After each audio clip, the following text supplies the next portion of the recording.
পশ্চিমবঙ্গের রাজনৈতিক ইতিহাসে এক অভূতপূর্ব পরিবর্তনের ইঙ্গিত দিয়ে প্রথমবারের মতো ক্ষমতায় বসতে যাচ্ছে ভারতীয় জনতা পার্টি বিজেপি। নিরঙ্কুশ সংখ্যাগরিষ্ঠতা স্পষ্ট হতেই এখন রাজ্য জুড়ে সবচেয়ে বড় প্রশ্ন, কে হচ্ছেন বাংলার পরবর্তী মুখ্যমন্ত্রী।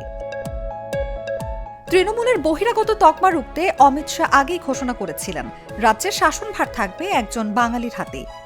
এই দৌড়ে প্রমিজিং 5টি নাম এখন তুঙ্গে। শুভেন্দু অধিকারী। নন্দীগ্রামে মমতা বন্দ্যোপাধ্যায়কে পরাজিত করা এই হেভিওয়েট নেতা ও বর্তমান বিরোধী দলনেতা অভিজ্ঞতার বিচারে সবার চেয়ে এগিয়ে। বঙ্গ বিজেপির উত্থানের কারিগর ও আরএসএস ঘনিষ্ঠ নেতা দিলীপ ঘোষ নিজের কেন্দ্র খড়গপুর সদরে জয়ের পথে। তার লড়াকু ভাবমূর্তি দলের বড় সম্পদ। কেন্দ্রীয় মন্ত্রী এবং উত্তরবঙ্গের প্রতিনিধি হিসেবে দিল্লির গুড বুকে থাকা সুকান্ত মজুমদার চমক হিসেবে আসতে পারেন।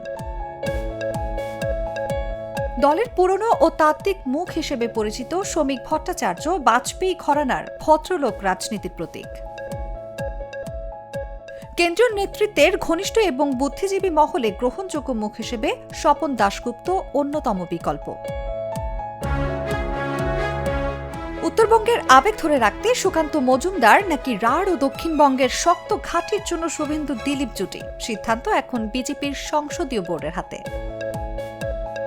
বাংলার মসনদে শেষ পর্যন্ত কে বসছেন তা জানতে এখন কেবল আনুষ্ঠানিক ঘোষণার অপেক্ষা। এক দশকেরও বেশি সময় পর রাইটার্স বিল্ডিংস বা নবান্নে নতুন কোনো মুখ দেখার জন্য মুখিয়ে আছে রাজ্যবাসী। নিউজ ডেস্ক, জাগো নিউজ।